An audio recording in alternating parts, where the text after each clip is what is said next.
Estamos acercándonos al final del capítulo 15 de Deuteronomio. Y en nuestro programa anterior estábamos hablando de el año sabático, o sea, el año de remisión. Y vimos cómo cada 7 años los israelitas debían hacer remisión. Y al final dijimos que los esclavos debían también ser liberados en el 7º año.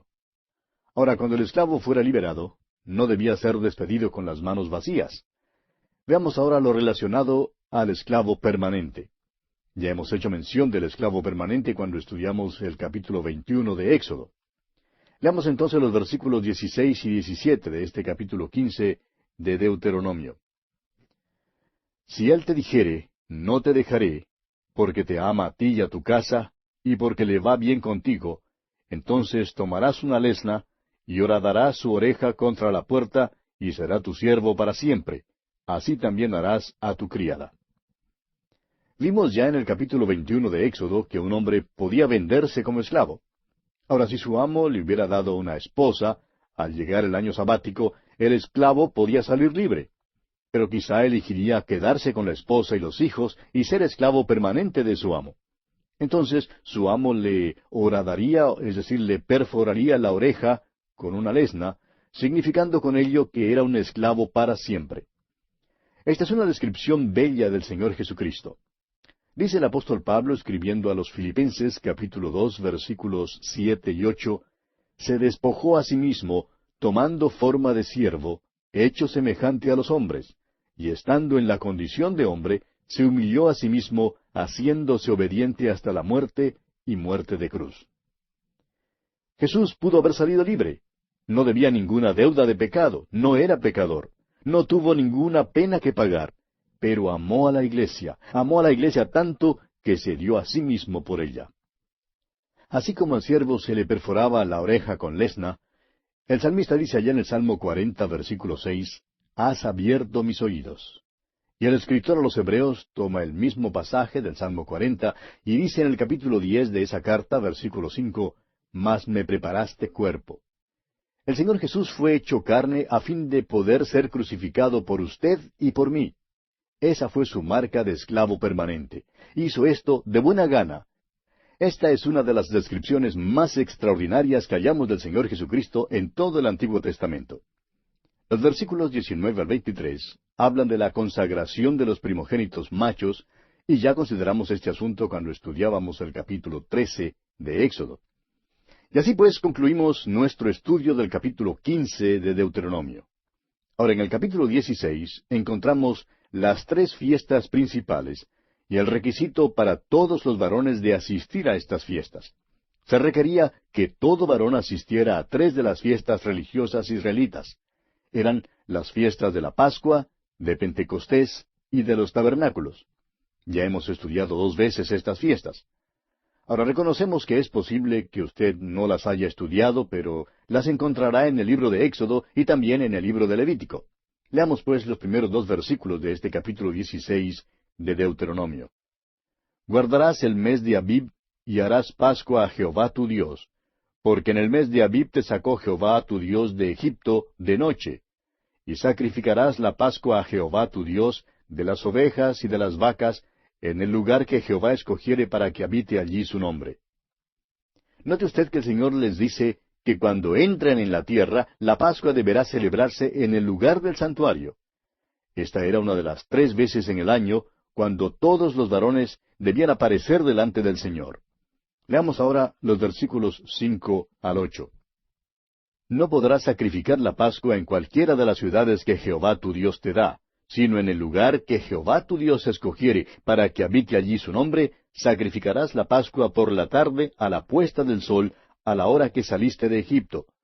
Y la asarás y comerás en el lugar que Jehová tu Dios hubiere escogido, y por la mañana regresarás y volverás a tu habitación.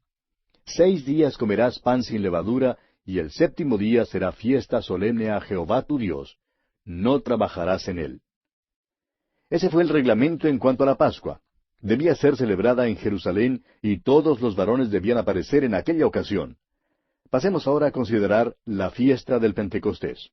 Leamos los versículos 9 y 10 de este capítulo 16 de Deuteronomio.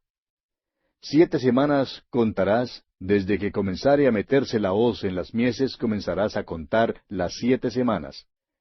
Y harás la fiesta solemne de las semanas a Jehová tu Dios.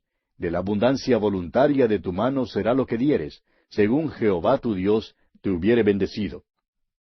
Esta fiesta de las semanas también se llamaba la fiesta de la siega y de las primicias. Con el correr del tiempo se le dio el nombre griego de Pentecostés, porque se celebraba 50 días después de la fiesta de los panes sin levadura. Esta era una fiesta de regocijo y se requería también la asistencia de todos los varones. Veamos ahora la fiesta de los tabernáculos. Veamos el versículo 13. La fiesta solemne de los tabernáculos harás por 7 días, cuando hayas hecho la cosecha de tu era y de tu lagar. Esta era otra fiesta de regocijo. Duraba 7 días, y también debía ser guardada en el lugar designado por el Señor. Más tarde ese lugar fue Jerusalén. Leamos ahora los versículos 16 y 17. 3 veces cada año aparecerá todo varón tuyo delante de Jehová tu Dios en el lugar que él escogiere, en la fiesta solemne de los panes sin levadura, y en la fiesta solemne de las semanas, y en la fiesta solemne de los tabernáculos. Y ninguno se presentará delante de Jehová con las manos vacías. Cada uno con la ofrenda de su mano, conforme a la bendición que Jehová tu Dios te hubiere dado. Estas son las 3 fiestas que debían ser celebradas en Jerusalén, y en las cuales se requería la presencia de todo varón. 3 veces al año debían viajar a Jerusalén para guardar con regocijo estas fiestas. Debían llegar delante del Señor con alegría. Leamos ahora el versículo 18 de este capítulo 16 de Deuteronomio. Jueces y oficiales pondrás en todas tus ciudades que Jehová tu Dios te dará en tus tribus, los cuales juzgarán al pueblo con justo juicio. El Palacio de Justicia en aquel entonces no era un edificio que quedaba en el centro del pueblo, ni siquiera en la plaza. Estaba situado al borde de la ciudad, en la puerta de la muralla alrededor de la ciudad. El motivo para ello era que este era un lugar donde todos los ciudadanos entraban o salían de la ciudad. Era el lugar de reunión, así como la plaza es el lugar de reunión en muchos de nuestros pueblos. Pasemos ahora al versículo 21 y leamos también el versículo 22 de este capítulo 16 de Deuteronomio. No plantarás ningún árbol para acera cerca del altar de Jehová tu Dios, que tú te habrás hecho, ni te levantarás estatua, lo cual aborrece Jehová tu Dios. Se relacionaba una arboleda con la idolatría y con la adoración pecaminosa de aquel entonces, y es por eso que no debían plantar árboles cerca del altar de Dios. Era en esas arboledas donde se levantaban los altares e imágenes e ídolos a los dioses paganos. Es fácil ver que esto es como la adoración de los druidas en Europa y en Inglaterra. Esto estaba relacionado con la adoración de árboles. El paganismo tiene que ver con ese tipo de cosas y Dios amonesta a su pueblo contra ella. Y así concluye nuestro estudio del capítulo 16 de Deuteronomio. Ahora en los capítulos 17 y 18 llegamos a una sección que tiene que ver con el reglamento para el control de un rey, un sacerdote y un profeta. Estos eran los 3 oficios principales en la nación de Israel, en la teocracia que Dios había establecido para su pueblo. Había reglamentos para cada uno de estos oficios. Leamos pues el primer versículo de este capítulo 17 de Deuteronomio. No ofrecerás en sacrificio a Jehová tu Dios buey o cordero en el cual haya falta o alguna cosa mala, pues es abominación a Jehová tu Dios. Dios había dicho que el primogénito de toda criatura pertenecía a Él, y que todo lo que era ofrecido a Él como ofrenda debía ser sin mancha y sin defecto alguno. Cuando lleguemos al último libro del Antiguo Testamento, notaremos que Malaquías lanza la acusación principal que Dios lanzó contra su pueblo y la da como el motivo del juicio de Dios sobre ellos. La acusación de Dios era que ofrecían animales imperfectos a Dios. Supóngase usted que un campesino tuviera un becerro muy bueno, el cual decidió guardar para sí mismo. Un día, al entrar el campesino en su establo, nota que este animal está enfermo. Entonces dice a sus muchachos, «Vamos muchachos, metamos este becerro en la carreta y llevémoslo pronto al templo y ofreceremos este becerro premiado al Señor». Bueno, los vecinos dirían, «Miren al señor fulano de tal. Bastante generoso, ¿verdad? Está ofreciendo a Dios aquel becerro premiado».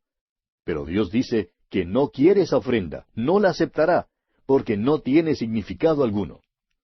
¿Se da usted cuenta, amigo oyente, de que si muchos creyentes fueran examinados en cuanto a la manera en que negocian con Dios, serían arrestados y echados en la cárcel? Si nosotros negociáramos con el mundo o con los individuos de la misma manera, nos echarían en la cárcel. Cada uno debe examinarse. ¿Cuán honestos somos nosotros en cuanto a nuestros tratos financieros? Ahora, por favor, no nos entienda mal. Dios no es pobre. Es dueño de toda la plata y el oro. Los millares de animales en los collados son de Él. No necesita de nuestra ofrenda de alguna vaca enferma. En realidad, no nos es posible dar a Dios nada. Entonces, ¿por qué pide una ofrenda?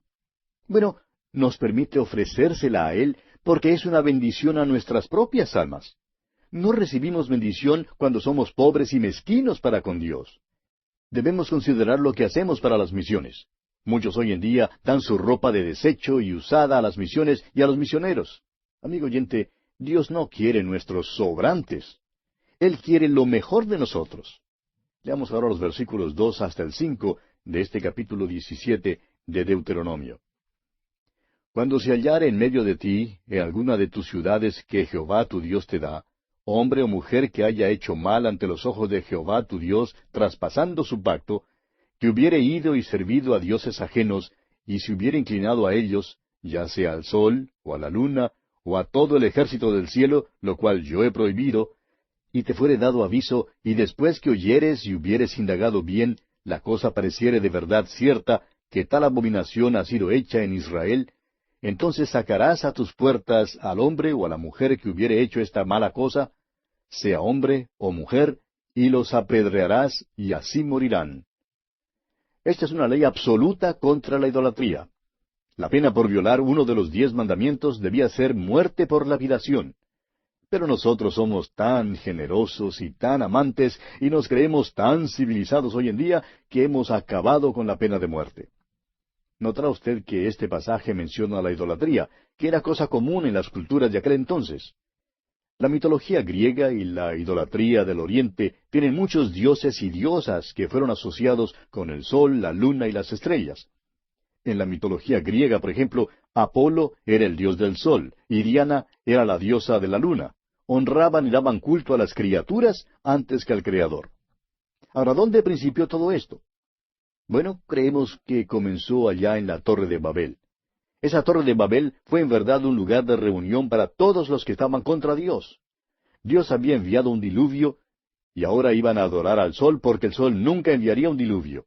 Lo más interesante es que no sabían que es el sol el que hace subir el agua y mueve las nubes a través del cielo, causando la caída de la lluvia. La idolatría de aquel entonces no era muy exacta, ni lo era la ciencia. Y quizá la ciencia de nuestros tiempos tampoco tenga la palabra final. Muchos hoy en día creen que la sabiduría y el conocimiento del hombre es exacto, pero sabemos que en el pasado ha sido inexacto. Adoraban al sol, la luna y las estrellas porque creían que los cuerpos celestiales les favorecían. Adoraban a estos antes que al Creador, quien los hizo. Esta es la condenación de Dios para ellos. Leamos ahora el versículo 6 de este capítulo 17 de Deuteronomio. Por dicho de 2 o de 3 testigos, morirá el que hubiere de morir. No morirá por el dicho de un solo testigo. Note usted cuán cuidadosamente Dios protege su ley, a fin de que sea justa y no arbitraria. Un hombre no podía salir a las puertas de la ciudad precipitadamente solo porque no le gustaba a uno de sus vecinos y acusar al vecino de adorar al dios del sol, o a Astoret, dios babilónico, o a Baal, o a Afrodita, o a alguno de los dioses falsos. Tenía que haber 2 testigos o más para condenar al hombre. Hoy en día, un solo testigo puede enviar al hombre a la cámara de gas o a la silla eléctrica. Y esto no debe ser así. Dios siempre requirió que hubiera 2 testigos o más. Dios es muy justo en sus tratos. Veamos ahora los versículos 8 y 9 de este capítulo 17 de Deuteronomio. Cuando alguna cosa te fuere difícil en el juicio, entre una clase de homicidio y otra, entre una clase de derecho legal y otra, y entre una clase de herida y otra, en negocios de litigio en tus ciudades, entonces te levantarás y recurrirás al lugar que Jehová tu Dios escogiere. Y vendrás a los sacerdotes levitas y al juez que hubiere en aquellos días, y preguntarás, y ellos te enseñarán la sentencia del juicio. En la teocracia debían dirigir sus casos al sacerdote o a los jueces, a quienes Dios pondría sobre ellos. En una teocracia nunca debieron haber tenido un rey. Sabemos que más tarde pidieron un rey y que Dios concedió su petición. Recuerde usted que el Salmo 106, versículo 15 dice, «Y Él les dio lo que pidieron, mas envió mortandad sobre ellos». Se dijo esto en cuanto a su experiencia en el desierto, pero es una verdad para todo tiempo. Si Dios contestara muchas de nuestras oraciones, así como nosotros las pedimos, sería la equivocación más grande del mundo. Dios es bondadoso y muchas veces rehúsa conceder nuestras peticiones. Así es conmigo y de seguro que así es también con usted. Era posible que los testigos no estuvieran de acuerdo en cuanto a una cuestión importante. Dios les dijo que debían entonces ir al sacerdote cuando la evidencia pareciera ser igualmente impresionante por parte de los dos. Leamos ahora los versículos 10 y 11 de este capítulo 17 de Deuteronomio. «Y harás según la sentencia que te indiquen los del lugar que Jehová escogiere, y cuidarás de hacer según todo lo que te manifiesten. Según la ley que te enseñen, y según el juicio que te digan, harás. No te apartarás ni a diestra ni a siniestra de la sentencia que te declaren». La ley no abordaba toda situación. Los desacuerdos debían ser llevados al sacerdote y luego debían obrar de acuerdo con la decisión dada. Ahora, la desobediencia al juicio del sacerdote debía ser castigada con la pena de muerte. Leamos aquí el versículo 12. «Y el hombre que procediere con soberbia, no obedeciendo al sacerdote que está para ministrar allí delante de Jehová tu Dios, o al juez, el tal morirá, y quitarás el mal de en medio de Israel». La única vez que sepamos que este procedimiento de consulta al sacerdote fue usado, se registra ya en el libro del profeta Ageo, capítulo 2, versículo 11. De seguro que fue usado muchas veces, pero dice allí en Ageo capítulo 2, versículos 11 y 12, «Así ha dicho Jehová de los ejércitos. Pregunta ahora a los sacerdotes acerca de la ley, diciendo, si alguno llevare carne santificada en la falda de su ropa, y con el vuelo de ella tocare pan, o vianda, o vino, o aceite, o cualquier otra comida, ¿será santificada?»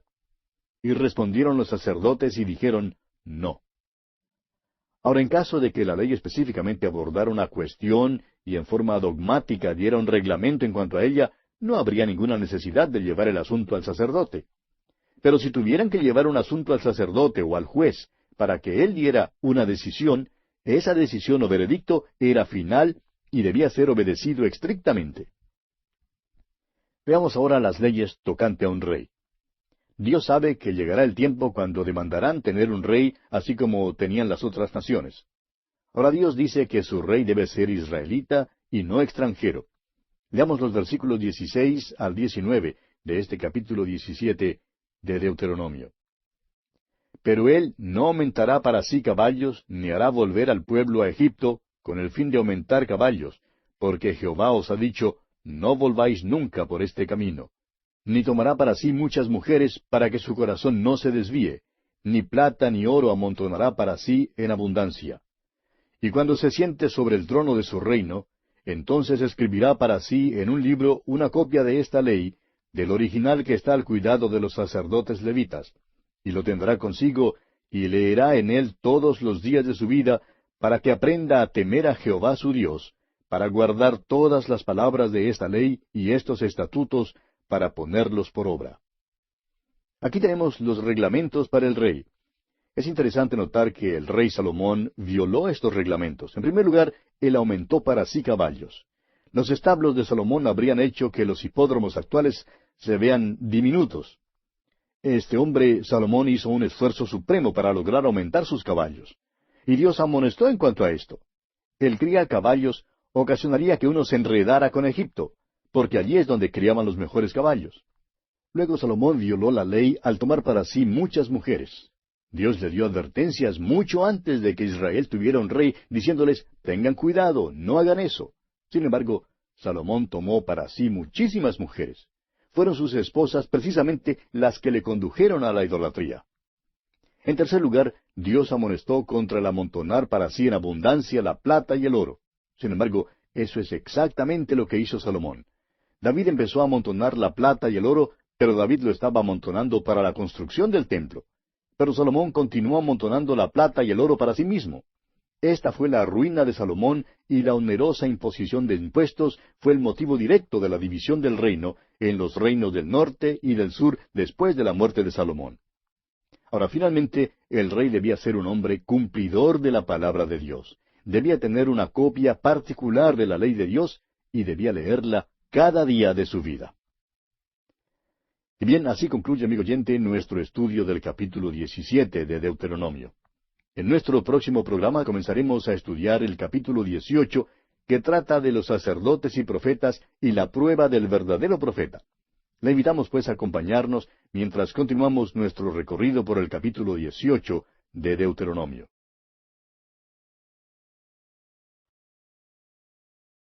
Continuando nuestro estudio en el libro de Deuteronomio, llegamos hoy al capítulo 18.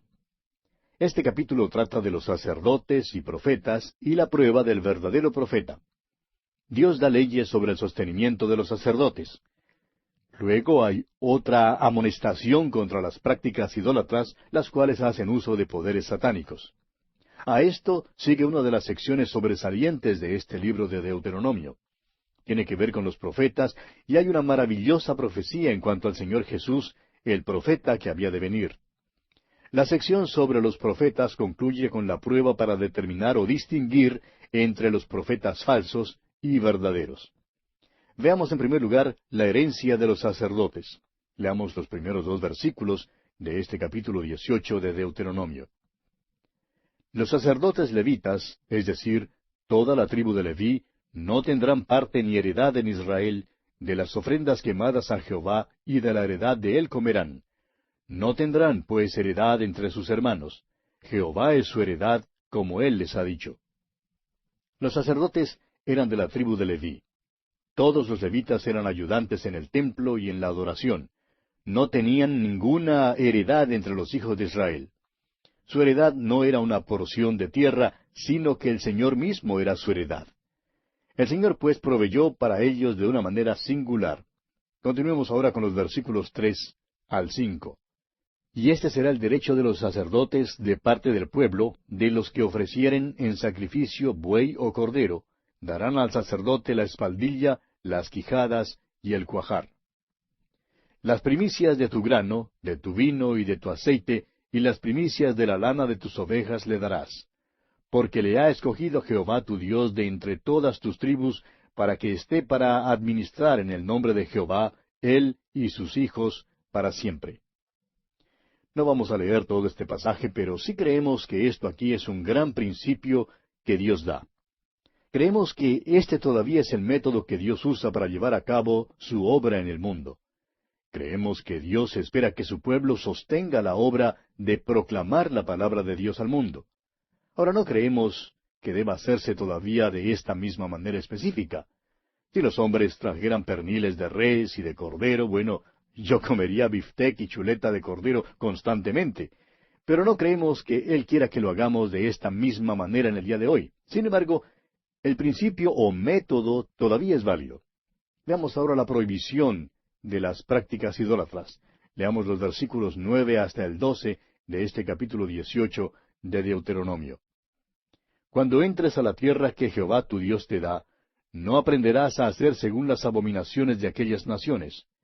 No sea hallado en ti quien haga pasar a su hijo o a su hija por el fuego, ni quien practique adivinación, ni agorero, ni sortílego, ni hechicero, ni encantador, ni adivino, ni mago, ni quien consulte a los muertos, porque es abominación para con Jehová cualquiera que hace estas cosas, y por estas abominaciones Jehová tu Dios echa estas naciones de delante de ti. Cuando los israelitas entraran en la tierra prometida, no debían seguir las costumbres paganas que practicaban los moradores en esa tierra. El apóstol Pablo amonesta en su primera carta a Timoteo, capítulo 4, versículo 1, que en los postreros tiempos algunos apostatarán de la fe, escuchando a espíritus engañadores y a doctrinas de demonios. Es decir, estarán echando mano de ese mundo invisible y satánico. Ahora permítanos especular y usted puede creer según la manera que usted desee creer, pero creemos que ahora hemos llegado a ese período. hay una gran manifestación de la adoración de Satanás. En el sur del estado de California, en los Estados Unidos, por ejemplo, existen iglesias de Satanás donde en verdad le adoran. En las islas hawaianas hay un grupo de jóvenes que se postra delante de un cuadro de Krishna. Esto no es nada menos que la adoración satánica. Muchos dicen que esto no es nada más que una novedad. Dicen que es una tendencia de la naturaleza humana a seguir las novedades y que esta simplemente es otra novedad. Pero amigo oyente, creemos que hay muchísima realidad en la adoración de Satanás. No se trata de un grupo de ignorantes, ni son los de escasa educación los que hacen esto. Debe haber una realidad, puesto que Satanás es real, y creemos que sí hayan realidad en esta adoración. Y Dios amonesta en cuanto a esto. Es una abominación para con él. Queremos decir esto porque hace falta hoy en día que alguien lo diga. Existe el peligro de meterse con la astrología. Recuerde que en el capítulo anterior leímos la condenación de la adoración del sol, de la luna y de las estrellas. Y hay mucha gente hoy en día que ponen más énfasis en eso que en la Biblia. Las tiendas de revistas están llenas de material sobre la astrología. La vemos por todos lados. Amigo oyente, este tipo de cosas es una abominación al Señor. No me culpe usted a mí, no es una abominación para conmigo. Es una abominación para con el Señor, porque aleja a muchos del Dios vivo y verdadero. Les sumerge en tinieblas y en la creencia de demonios. Hay una realidad en cuanto al mundo de demonios. Existen ángeles caídos y el mundo espiritual. Y Dios manda que no nos metamos en eso. Pero hoy en día muchos se meten allí. Hacen uso de las drogas, se sirven de todos los medios posibles para tratar de comunicarse con ese mundo invisible, el mundo satánico. Y Satanás, por supuesto, se alegra muchísimo de comunicarse con ellos. Un hijo de Dios, amigo oyente, no debe meterse en estas cosas. Cualquier paso en esa dirección significa que usted tiene una fe débil y que no confía de veras en Cristo como su Salvador personal. Eso quiere decir que usted se está apartando del verdadero Espíritu, el Espíritu Santo, y de la palabra de Dios. Dios ha dado amonestaciones en cuanto a este tipo de cosas. Sus amonestaciones han sido muy exactas en el pasado. Es mejor, pues, que le sigamos y le obedezcamos. Bien, veamos ahora los versículos 13 y 14 de este capítulo 18 de Deuteronomio. Perfecto serás delante de Jehová tu Dios, porque estas naciones que vas a heredar a agoreros y a adivinos oyen, mas a ti no te ha permitido esto Jehová tu Dios. Aquellas naciones en la tierra prometida debían ser juzgadas por esta misma causa. Israel ha sido llamado para ser testigo del Dios vivo y verdadero. Veamos ahora la promesa de un profeta venidero. Continuemos con los versículos 15 hasta el 17 de este capítulo 18 de Deuteronomio. Profeta de en medio de ti, de tus hermanos, como yo, te levantará Jehová tu Dios, a él oiréis, conforme a todo lo que pediste a Jehová tu Dios en Horeb el día de la asamblea, diciendo, no vuelva yo a oír la voz de Jehová mi Dios, ni vea yo más este gran fuego, para que no muera. Y Jehová me dijo, han hablado bien en lo que han dicho. Los hijos de Israel debían escuchar a los profetas. ¿Por qué? Porque hablaban la verdad. Eso es lo principal, eso es lo fundamental. Pero la segunda razón por la cual debían escuchar a sus profetas era porque se les estaba preparando para escuchar al mensajero final, al profeta final, al Señor Jesucristo. Algunos todavía preguntan por qué Dios no se revela en el día de hoy. Amigo oyente, en la persona del Señor Jesucristo, Dios puso el punto final a la frase. Dios escribió el terminado al final del libro. Dios puso las últimas comillas a la cita. No tiene nada más que decir al mundo que lo que ha dicho en Jesucristo. Debemos, pues, escucharle a Él. Debemos atenderle a Él. Usted recordará que en la transfiguración Dios el Padre dijo allá en Mateo 17:5, Este es mi Hijo amado, en quien tengo complacencia, a Él oíd. Amigo oyente, escúchele a Él. Él es la palabra final. El Señor Jesucristo es la revelación final, completa y última de Dios al hombre. Esto es lo que Moisés está diciendo aquí en el libro de Deuteronomio. Leamos ahora los versículos 18 y 19. Profeta les levantaré de en medio de sus hermanos como tú, y pondré mis palabras en su boca, y él les hablará todo lo que yo le mandare. Mas a cualquiera que no oyere mis palabras que él hablare en mi nombre, yo le pediré cuenta. Usted recordará que el Señor Jesucristo dijo lo mismo allá en el capítulo 14 del Evangelio según San Juan, versículo 10. Dijo que las palabras que hablaban no eran de Él, sino del Padre. En el capítulo 5, versículo 30 del Evangelio de Juan, y muchas veces en el capítulo 6, el Señor Jesús dice que Él no vino para hacer su propia voluntad, sino para hacer la voluntad del Padre. Después que terminó el ministerio terrenal del Señor, Él oró en aquella gran oración sumo sacerdotal, en la cual da su informe final al Padre, allá en el capítulo 17 de San Juan, diciendo, «He acabado la obra que me diste que hiciese». Ha hablado todo lo que el Padre quería que se dijera. No hay nada más que hablar. Si Dios hablara desde el cielo en este mismo momento, no diría nada que ya no ha sido dicho por Él. Simplemente se repetiría. Todo lo que intenta decirnos a usted y a mí, amigo oyente, se encuentra en la persona de Cristo. Ese es el motivo por el cual no debemos meternos con la astrología. Es la tendencia de la naturaleza humana querer explorar lo desconocido, saber acerca del futuro. Hay un deseo insaciable de explorar lo misterioso. Hay algo de ese espíritu de Cristóbal Colón en todos nosotros. Ahora mismo estamos explorando el espacio y las profundidades de los océanos. Nos gusta lograr conocimiento de nuevas áreas. No solo hacemos esto en el espacio, sino también en el tiempo. El hombre quiere conocer algo en cuanto a aquel futuro misterioso. Abraham era pionero, salió hacia lo desconocido.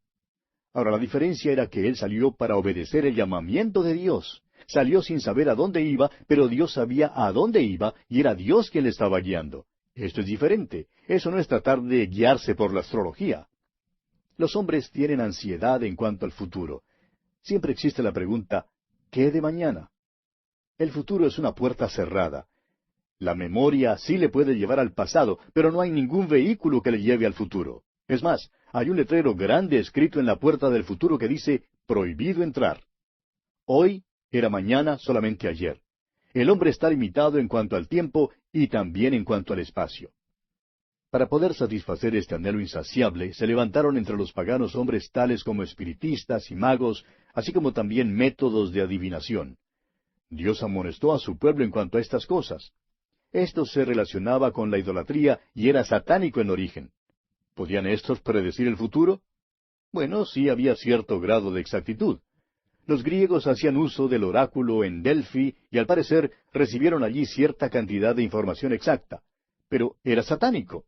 Algunos dicen que Hitler, por ejemplo, acudió a algún tipo de sortílego. Y la sección de anuncios de algunos periódicos en nuestras ciudades le revelará a usted que hay muchos sortílegos que se ganan la vida hablando acerca del futuro. Los astrólogos a veces son exactos. Muchas de sus predicciones son tan generales que tienen que ser exactas para algunos. Pero ¿no se da usted cuenta, amigo oyente, que al hombre nunca le ha sido dado dominio sobre el futuro? El hombre no tiene ninguna autoridad sobre el futuro. Solo Dios puede predecir el futuro. Pertenece a Él. Ese es el carácter singular de la palabra de Dios. Llega más allá del presente. La prueba más grande para mí de que la Biblia es la palabra de Dios es el cumplimiento de la profecía. Una cuarta parte de toda la Biblia era profecía en el tiempo en que fue escrita, y una gran porción de esa profecía ya se ha cumplido. Dios tiene profecías en cuanto a ciudades y naciones y grandes imperios en el mundo. Bajo tales circunstancias, los falsos profetas sí se levantarán. Hoy en día hay falsos profetas. Quieren el estado legal y la posición que perteneció al verdadero profeta de Dios. Por tanto, Dios da una prueba mediante la cual Israel podía protegerse de los falsos profetas. Veamos, pues, la prueba para determinar o distinguir entre los profetas verdaderos y los falsos. Leemos allá en Jeremías, capítulo 14, versículo 14, y sería mejor que usted también lo busque. Jeremías, capítulo 14, versículo 14. Y dice allí, me dijo entonces Jehová, falsamente profetizan los profetas en mi nombre, no los envié, ni les mandé, ni les hablé. Visión mentirosa, adivinación, vanidad y engaño de su corazón os profetizan. Como usted ve, había falsos profetas que hablaban de reinos venideros y de siglos futuros. El profeta Jeremías también habló del futuro. Ahora, ¿cómo se podía decir quién era el verdadero profeta? Hoy en día podemos saber porque muchísima de la profecía de Jeremías ha sido cumplida ya. Pero, ¿cómo les era posible saber a los israelitas en el tiempo en que fue hablada? Volviendo ahora al capítulo 18 de Deuteronomio, leamos los versículos 20 al 22. El profeta que tuviere la presunción de hablar palabra en mi nombre, a quien yo no le haya mandado hablar, o que hablare en nombre de dioses ajenos, el tal profeta morirá. Y si dijeres en tu corazón, ¿cómo conoceremos la palabra que Jehová no ha hablado? Si el profeta hablare en nombre de Jehová, y no se cumpliere lo que dijo, ni aconteciere, es palabra que Jehová no ha hablado. Con presunción la habló el tal profeta. No tengas temor de él. Vamos a considerar esto por un momento, amigo oyente. Isaías es profeta de Dios, un verdadero profeta de Dios. Ahora, ¿cómo lo sabemos? Profetizó que la Virgen concebiría y daría a luz un hijo. Él claramente señaló la venida del Señor Jesús, su nacimiento, su vida y su muerte. Ahora, supóngase que alguien hubiera preguntado a Isaías, ¿cuándo iba a tener lugar todo esto? Él habría contestado que no estaba muy seguro, pero que podría ocurrir después de centenares de años. En realidad fueron 700 años. Bueno, ese grupo se reiría y diría que ellos ni estarían presentes para saber si hablaba la verdad o no. Todos los verdaderos profetas hablaban también en cuanto a situaciones locales. Esa fue su prueba. Tenían que hablar en cuanto a una situación local que iba a suceder enseguida. Y sus profecías tenían que ser completamente exactas. No podían errar en ninguna parte de su profecía. Cualquier inexactitud enseguida les descalificaría como un verdadero profeta de Dios. Ahora miremos una vez más a Isaías. Él profetizó el nacimiento virginal, y hoy en día podemos mirar 2000 años atrás al cumplimiento de esa profecía y saber que fue exacta. Pero ¿cómo podía saber eso la gente de aquel entonces? Bueno, podían saber porque Isaías fue al rey Ezequías y le dijo que no tuviera miedo. Había un ejército asirio de unos 300,000 soldados ávidos de entesar el arco, los cuales rodeaban la ciudad, pero Isaías dijo que ni una sola flecha entraría a la ciudad. Estos asirios habían conquistado otras naciones y estaban allí para conquistar a Jerusalén y para llevar al cautiverio a Israel. Pero Isaías le dijo a Ezequías que no los temiera. Todos estos muchachos del ejército asirio tenían arco y flecha. Era de esperarse que uno de esos tipos dejara ir volando alguna flecha sobre la muralla simplemente para ver si le era posible darle a alguien. Era de esperarse que entre un ejército de 300,000 hombres hubiera un soldado ávido de disparar la flecha. Ahora, si una flecha entraba en la ciudad, Isaías perdía su posición como verdadero profeta de Dios. Pero ¿sabe usted, amigo oyente, que ninguna flecha entró en la ciudad? Ni siquiera una. Isaías, pues, salió bien con su profecía. Hubo otras veces cuando Isaías habló en cuanto a una situación local y sucedió así como había dicho. El verdadero profeta, pues, tenía que acertar el 100% de las veces que profetizaba. Ahora, ¿qué de los falsos profetas hoy en día? Hay falsos profetas que predicen en cuanto al fin del mundo. Ha habido profetas durante la guerra, los cuales predijeron que la guerra terminaría en cierto día, pero se equivocaron. Un verdadero profeta debe ser exacto en todo detalle. Pero ¿sabía usted que no hay ninguna amonestación hoy en día en cuanto a los falsos profetas para la iglesia? ¿Y sabe por qué no? Porque no hay más profecía para ser revelada. Toda ha sido revelada ya en el Señor Jesucristo y en su palabra. Nuestra amonestación hoy en día no es en cuanto a los falsos profetas. Nuestra amonestación hoy es en cuanto a los falsos maestros. El apóstol Pedro habla de esto en su segunda carta, capítulo 2, versículo 1, cuando dice, «Pero hubo también falsos profetas entre el pueblo, como habrá entre vosotros falsos maestros». La amonestación para nosotros es escuchar con mucho cuidado la enseñanza de la palabra de Dios. Cualquier cosa que se nos diga hoy en día debe ser conforme a la palabra de Dios. Cada uno puede estudiar la palabra de Dios. Ese es nuestro criterio. Pero debemos cuidarnos de los falsos maestros y debemos juzgar lo que dicen según su conformidad o falta de conformidad con la palabra de Dios. Un falso maestro nos puede parecer muy dulce y muy piadoso, pero si su enseñanza no se conforma, es decir, no está de acuerdo con la palabra de Dios, entonces sabemos que es falso. Y así, amigo oyente, concluye nuestro estudio del capítulo 18 de Deuteronomio. Ahora, en el capítulo 19, se nos habla de las ciudades de refugio, la extensión de la tierra y la severidad de la ley. Este capítulo 19 principia con instrucciones en cuanto a las ciudades de refugio en los primeros 7 versículos. Ya hemos tratado algo sobre estas ciudades y solamente diremos, en resumen, que un hombre que había matado accidentalmente a otro podría huir a una ciudad de refugio. Esto no se aplicaba a un homicidio premeditado. Dios da el ejemplo de 2 hombres que trabajaban juntos en el monte. Al dar su mano el golpe con el hacha para cortar algún leño, si saltaba el hierro del cabo y daba muerte a uno de los hombres, al otro se le permitía huir a la ciudad de refugio. Sería protegido allí hasta cuando pudiera ser enjuiciado con imparcialidad. Veamos entonces lo relacionado con la extensión de la tierra. Leamos los versículos 8 y 9 de este capítulo 19 de Deuteronomio. Y si Jehová tu Dios ensanchare tu territorio como lo juró a tus padres, y te diere toda la tierra como prometió dar a tus padres, siempre y cuando guardares todos estos mandamientos que yo te prescribo hoy, para ponerlos por obra, que ames a Jehová tu Dios, y andes en sus caminos todos los días, entonces añadirás 3 ciudades más a estas 3. La prueba del amor es la obediencia. Si Israel hubiera obedecido a Dios, los israelitas habrían sido bendecidos y Dios habría extendido su tierra. Entonces habrían podido añadir 3 ciudades de refugio más. Pero nunca necesitaron de ellas por la sencilla razón que de los 777,000 kilómetros cuadrados que Dios les dio, solamente ocuparon 77,000 kilómetros cuadrados. Ahora leamos el versículo 14 de este capítulo 19 de Deuteronomio. En la heredad que poseas en la tierra que Jehová tu Dios te da, no reducirás los límites de la propiedad de tu prójimo que fijaron los antiguos. Tenemos aquí el hecho de que los límites eran inviolables. Esta era la protección de la propiedad humana y establece los derechos de propiedad. Consideremos ahora la severidad de la ley. Leamos el versículo 15 de este capítulo 19 de Deuteronomio. No se tomará en cuenta a un solo testigo contra ninguno en cualquier delito ni en cualquier pecado, en relación con cualquier ofensa cometida. Solo por el testimonio de 2 o 3 testigos se mantendrá la acusación. Este pasaje nos revela lo terrible de la ley. Las demandas de la ley eran terribles y un solo testigo no era suficiente. Cualquiera que dice hoy en día que quiere vivir bajo la ley debe descubrir lo que es.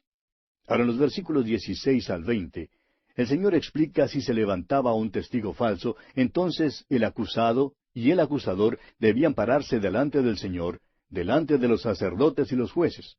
Ahora, si los jueces decidían que el testigo era falso, entonces lo que él quería que le hicieran al acusado sería el castigo que él mismo recibiría. De esa manera, la maldad debía ser quitada de la nación. Leamos ahora el versículo 21, el versículo final de este capítulo 19 de Deuteronomio. Y no le compadecerás, vida por vida, ojo por ojo, diente por diente, mano por mano, pie por pie. Esa es la ley, amigo oyente. No hay nada de misericordia en la ley. Doy gracias que el Señor hoy en día no me está juzgando sobre la base de la ley. Me salva por la gracia. Si Él me salvara por la ley, yo estaría perdido para siempre, porque nunca me sería posible cumplir los requisitos de la ley. La ley es la ley. Hoy en día hemos adquirido una actitud muy indiferente en cuanto a ella. Dios ejecuta la ley, ojo por ojo, diente por diente. ¿Cómo le doy gracias a Dios que Jesucristo pagó la pena de la ley para que hubiera perdón para los pecadores? El tribunal de Cristo se ha constituido en propiciatorio porque Cristo murió y su sangre ha sido rociada allí. Dios nos salva por su gracia. No hemos guardado la ley, la hemos violado. Todos somos culpables delante de Dios. Pero Cristo pagó la pena a fin de que los requisitos de la ley sean cumplidos. Ahora Dios tiene libertad para salvar a los pecadores por su maravillosa e infinita gracia. Y aquí concluye nuestro estudio del capítulo 19 de Deuteronomio.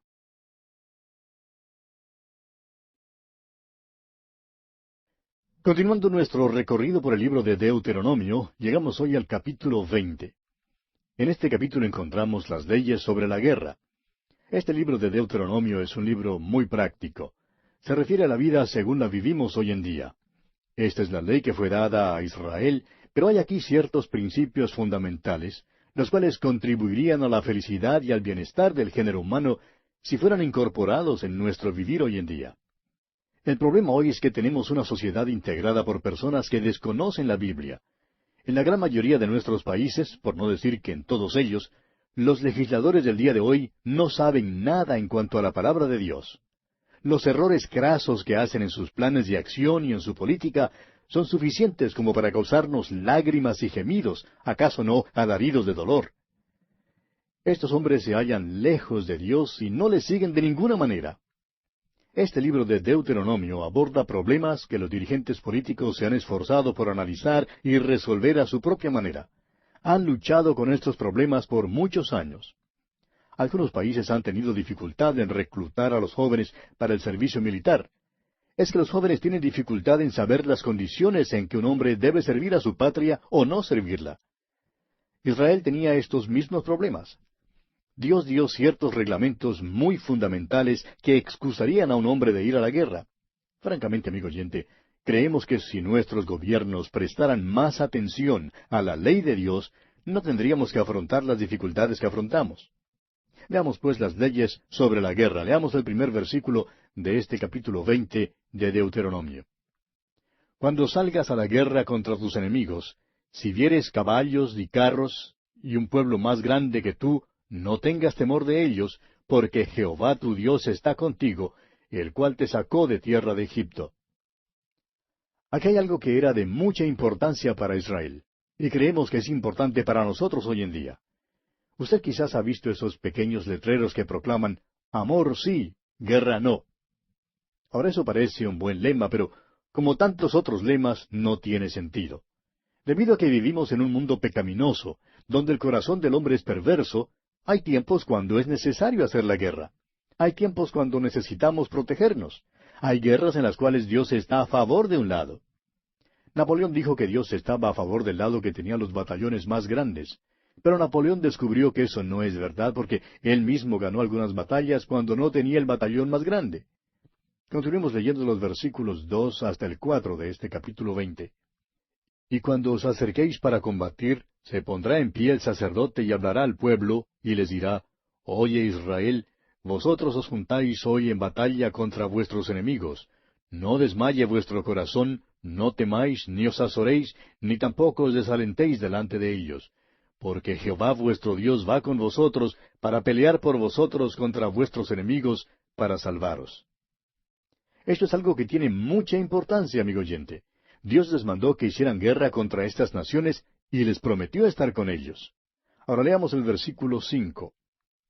Y los oficiales hablarán al pueblo diciendo, ¿quién ha edificado casa nueva y no la ha estrenado? Vaya y vuelva hacia su casa, no sea que muere en la batalla y algún otro la estrene. Ahora Dios da 4 condiciones bajo las cuales un hombre estaría exento de salir a la batalla. Si un hombre había construido una casa nueva y todavía no había tenido la oportunidad de vivir en ella, no tenía que subir a la batalla. ¿Por qué? Porque su corazón estaría en aquella casa nueva. Había puesto su corazón y su afecto en ella. Quería vivir en esa casa nueva y debía tener la oportunidad de vivir en ella. Ahora leamos el versículo 6. ¿Y quién ha plantado viña y no ha disfrutado de ella? Vaya y vuelva hacia su casa, no sea que muere en la batalla y algún otro la disfrute.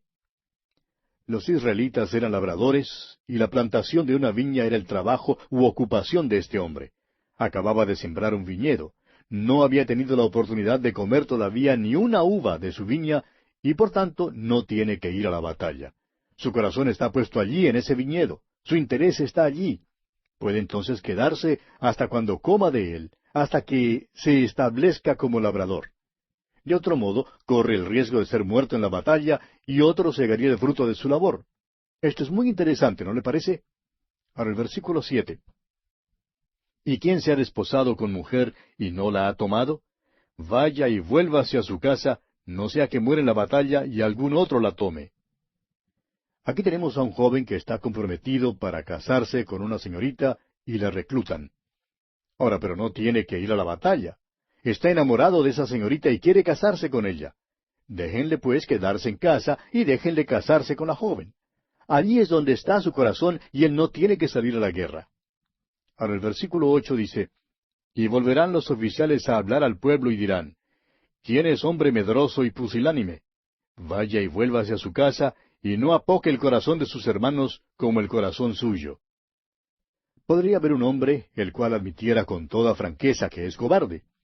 Tiene miedo de luchar y no quiere luchar, quiere quedarse en casa. Vemos pues aquí 4 motivos buenos por los cuales un hombre quedaba exento de ir a la guerra. Quizás los primeros motivos no hubieran hecho que me quedara en casa, pero este último motivo sí habría hecho que me quedara en casa. Si un hombre tiene miedo, si es medroso, no debe salir a la guerra. Creo que yo por miedo me habría quedado en casa. Esta ley se aplicó al ejército de Gedeón. Gedeón empezó con algunos cuantos hombres, realmente había unos miles, y terminó con 300 hombres. Ahora, ¿cómo fueron apartados? Llegaron a las aguas y algunos de los hombres se doblaron sobre sus rodillas para beber. Había otros que lamieron las aguas con su lengua, como lame el perro, y estaban listos para luchar.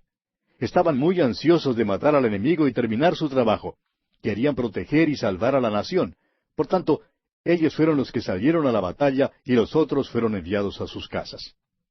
Usted se habrá enterado por las noticias del caso de un sinnúmero de jóvenes que no quieren prestar el servicio militar obligatorio, y en señal de protesta queman sus tarjetas de reclutamiento.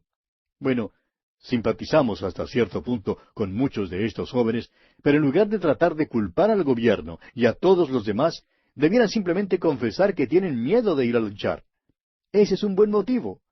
Eso sí me habría eximido a mí de ir a la batalla, de eso estoy seguro. Dios dice aquí que Él quiere que su pueblo sepa 2 cosas antes de que entren en la guerra. En primer lugar, deben saber que Dios está con ellos y que va con ellos. En segundo lugar, deben ser entusiastas en cuanto a la guerra. Hay un tiempo cuando uno debe luchar por su patria, y hay un lugar para la bandera y para el patriotismo. Siempre vemos que Dios es muy sabio. Y aquí tenía un plan maravilloso para su pueblo, aún en tiempo de guerra. Leamos ahora los versículos 10 hasta el 12 de este capítulo 20 de Deuteronomio. Cuando te acercas a una ciudad para combatirla, le intimarás la paz. Y si respondiere, paz, y te abriere, todo el pueblo que en ella fuere hallado te será tributario y te servirá. Mas si no hiciere paz contigo, y emprendiere guerra contigo, entonces la sitiarás. Aquí se da otro gran principio. Dios dice que se pelea para ganar. El enemigo debe ser destruido. Este es el fin de la guerra. Si ganar no es el fin o el propósito, no hay entonces motivo para que una nación vaya a la guerra. Yo amo a mi patria y amo a mi nación, y cuánto deseo que la nación se encamine por los caminos y los principios dados por Dios. Dios sigue diciéndoles que los hombres debían ser muertos, pero que las mujeres, los niños y los ganados podían ser llevados como botín y ellos podían comer de ese botín. Ahora leamos los versículos 15 hasta el 18 de este capítulo 20 de Deuteronomio. Así harás a todas las ciudades que estén muy lejos de ti, que no sean de las ciudades de estas naciones. Pero de las ciudades de estos pueblos que Jehová tu Dios te da por heredad, ninguna persona dejarás con vida, sino que los destruirás completamente. Al Eteo, al Amorreo, al Cananeo, al Fereceo, al Heveo y al Jebuseo, como Jehová tu Dios te ha mandado, para que no os enseñen a hacer según todas sus abominaciones que ellos han hecho para sus dioses, y pequéis contra Jehová vuestro Dios. Dios es bastante explícito en estas instrucciones. Él les dice que podían llevarse como botín las mujeres, los niños y los ganados en las ciudades que estuvieran lejos de ellos. Pero las ciudades de los pueblos que él menciona en el versículo 17 no debían dejar a ninguna persona con vida, ni hombres, ni mujeres, ni niños. Todos debían ser muertos. Y la razón que el Señor da es la que está aquí en el versículo 18, para que no aprendieran los israelitas las abominaciones que esos pueblos habían hecho para sus dioses y pecaran entonces contra Dios. Es decir, que Dios les está protegiendo de una contaminación espiritual. Dios dio aquí algunos principios muy buenos, y tememos que nos hayamos apartado muy lejos de ellos en nuestros días. Ahora los versículos 19 y 20 se explican por sí mismos. Así es que vamos solamente a leerlos. Cuando sities a alguna ciudad peleando contra ella muchos días para tomarla, no destruirás sus árboles metiendo hacha en ellos, porque de ellos podrás comer, y no los talarás, porque el árbol del campo no es hombre para venir contra ti en el sitio. Mas el árbol que sepas que no lleva fruto, podrás destruirlo y talarlo, para construir baluarte contra la ciudad que te hace la guerra hasta sojuzgarla. Y así termina nuestro estudio del capítulo 20 de Deuteronomio. Llegamos ahora al capítulo 21. En este capítulo 21 encontramos las leyes que regularizan el asesinato, el matrimonio y los hijos delincuentes. Todavía estamos en la sección tocante a los reglamentos religiosos y nacionales, la cual se extiende desde el capítulo 8 hasta el 21. Encontramos que hay leyes interesantes y extraordinarias que dictaminan sobre muchos aspectos diferentes de la vida de Israel. Veamos pues en primer lugar las leyes en cuanto al asesinato. Leamos los primeros 4 versículos de este capítulo 21 de Deuteronomio. Si en la tierra que Jehová tu Dios te da para que la poseas, fuere hallado alguien muerto, tendido en el campo, y no se supiere quién lo mató, entonces tus ancianos y tus jueces saldrán y medirán la distancia hasta las ciudades que están alrededor del muerto. Y los ancianos de la ciudad más cercana al lugar donde fuere hallado el muerto, tomarán de las vacas una becerra que no haya trabajado, que no haya llevado yugo. Y los ancianos de aquella ciudad traerán la becerra a un valle escabroso, que nunca haya sido arado ni sembrado, y quebrarán la cerviz de la becerra allí en el valle. Si un hombre hubiera sido asesinado y encontraran su cuerpo, debían medir para hallar la ciudad más cercana al muerto. Esa ciudad se hacía responsable del hombre que había sido asesinado. Ahora es posible que no hubiera sido muerto en esa ciudad, pero aún así la ciudad se hacía responsable. Leamos ahora los versículos 5 hasta el 9 de este capítulo 21 de Deuteronomio. Entonces vendrán los sacerdotes hijos de Leví, porque a ellos escogió Jehová tu Dios para que le sirvan, y para bendecir en el nombre de Jehová. Y por la palabra de ellos se decidirá toda disputa y toda ofensa. Y todos los ancianos de la ciudad, más cercana al lugar donde fue hallado el muerto, lavarán sus manos sobre la becerra cuya cerviz fue quebrada en el valle. Y protestarán y dirán, nuestras manos no han derramado esta sangre, ni nuestros ojos lo han visto. Perdona a tu pueblo Israel, al cual redimiste, oh Jehová, y no culpes de sangre inocente a tu pueblo Israel, y la sangre les será perdonada. Y tú quitarás la culpa de la sangre inocente de en medio de ti, cuando hicieres lo que es recto ante los ojos de Jehová. Hay una verdad fundamental que se nos enseña en este proceder. Cuando un crimen tiene lugar en una ciudad, los habitantes de esa ciudad tienen cierta responsabilidad. Creemos que al fin, los ciudadanos interesados en proteger la propiedad y el orden en nuestras ciudades hoy en día reclamarán una ley semejante. Reclamarán que la ley sea ejecutada para acabar con los crímenes que suceden. Dios hace responsable a una comunidad. Aun si el asesinato no fuera cometido en la ciudad todavía era responsable. Los ancianos de esa ciudad debían venir y pedir perdón por la ciudad, y se les concedería el perdón. Dios así lo dispuso para que no se pudiera rehuir la responsabilidad en Israel. Nos preguntamos si hay alguna parte en nuestros países donde piensen en pedir perdón a Dios por los muchos crímenes y por las muchas cosas que suceden. Es una cosa decir que la situación es terrible, que las cosas andan mal. Pero es otra cosa llegar a Dios para pedirle perdón por la nación. Dios, perdónanos hoy día nuestros pecados. ¿Sabe usted, amigo oyente, que Cristo fue muerto fuera de la ciudad? Así fue, y fue su muerte la que pudo salvar a sus asesinos. Creemos que el centurión romano, el que estaba encargado de su muerte, es uno de los hombres que fue salvo.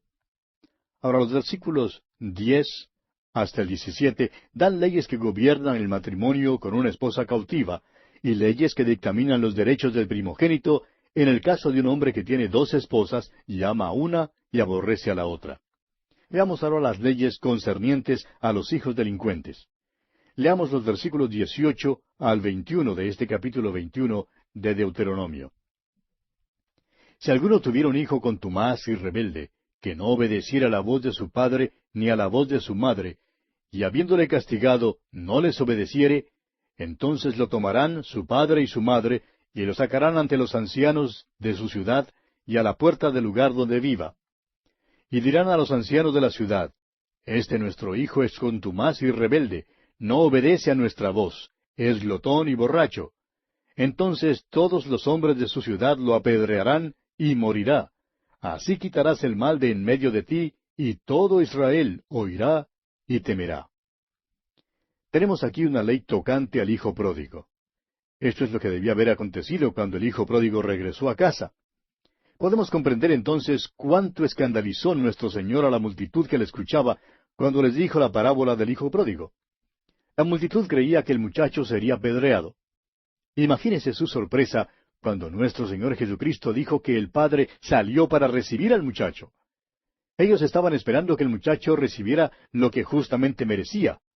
A este muchacho le correspondía la deshonra, merecía morir. Pero ¿qué hace el Padre? Abraza al hijo y dice, mi hijo se había perdido y es hallado. Amigo oyente, yo me alegro de que no nos hallemos hoy bajo la ley. Si hubiéramos venido a Dios buscando justicia bajo la ley, habríamos sido muertos a pedradas como cualquier hijo delincuente. Pero hubo misericordia para nosotros. Cuán maravilloso y misericordioso es Dios al aceptarnos y recibirnos cuando nos acercamos a Él. Bien, leamos ahora los versículos 22 y 23 de este capítulo 21 de Deuteronomio. Si alguno hubiere cometido algún crimen digno de muerte, y lo hiciereis morir, y lo colgareis en un madero, no dejaréis que su cuerpo pase la noche sobre el madero, sin falta lo enterrarás el mismo día, porque maldito por Dios es el colgado, y no contaminarás tu tierra que Jehová tu Dios te da por heredad. Un criminal que fuese ejecutado colgándole en un madero, es decir, crucificándole, no debía dejarse en el madero toda la noche. Esto era porque todos los colgados en madero son maldecidos por Dios. Ahora nos parece extraña esta ley que se menciona aquí. La forma de pena capital que era usada en Israel era la lapidación. Al parecer, los israelitas no usaban la crucifixión como forma de pena capital. Lo que esto significa entonces es que mataban a pedradas a una persona y luego la colgaban en un madero. Dice aquel versículo 22, y lo hiciereis morir, y lo colgareis en un madero. Sería pues colgado en un madero si fuera criminal de los peores. Esto pondría su cuerpo en exhibición para que se viera que había muerto por un crimen terrible y para que sirviera de escarmiento a los demás. El cuerpo era quitado del madero al anochecer y debía ser enterrado. Ahora el motivo para esto era que había una maldición sobre el que fuera colgado en un madero. Creemos que ni Moisés ni los hijos de Israel se dieron cuenta del significado completo de esta ley. El apóstol Pablo, escribiendo su carta a los Gálatas, capítulo 3, versículo 13, habla en cuanto a esta declaración de la ley y se la aplica a Cristo. Dice, Cristo nos redimió de la maldición de la ley, hecho por nosotros maldición, porque escrito está, maldito todo el que es colgado en un madero. En los tiempos de nuestro Señor, Él fue entregado en manos de los romanos para la ejecución. Ellos gobernaban en Palestina y por tanto la pena de muerte sólo podía ser ejecutada en Roma. Nuestro Señor fue crucificado sobre una cruz romana. Roma entregó la decisión de crucificarle y Él fue puesto en un madero. Ahora Pablo vuelve a eso y dice que cuando Cristo colgaba allí en el madero, tomó nuestros pecados y fue maldecido de Dios en aquella condición. Llegó a ser maldición por nosotros porque nos redimió de la maldición de la ley. Nos redimió de la maldición del pecado, nos redimió de la pena del pecado y ha comprado nuestro perdón. ¿Por qué? Porque fue hecho maldición por nosotros.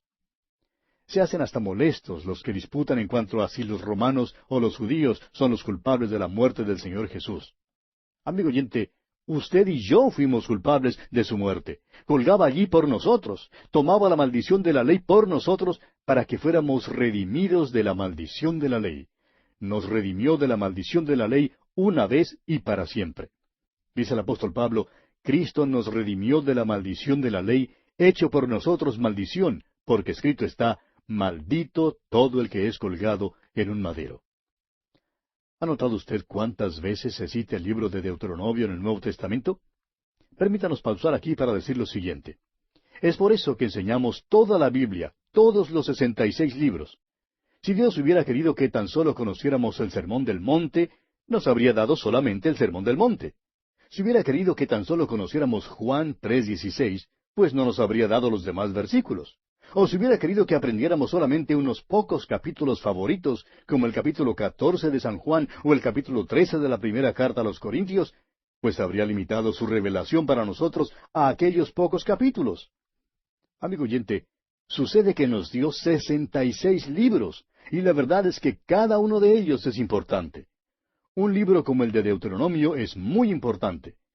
Sería difícil entender gran parte del Nuevo Testamento sin tener un entendimiento del libro de Deuteronomio. Es por eso que pasamos tiempo en su estudio. Hay lecciones espirituales tan grandes aquí y nos regocijamos de la reacción y la aceptación que tantos de nuestros oyentes le están dando. Bien, así concluye nuestro estudio del capítulo 21 de Deuteronomio. En nuestro próximo programa, Dios mediante, comenzaremos a estudiar el capítulo 22.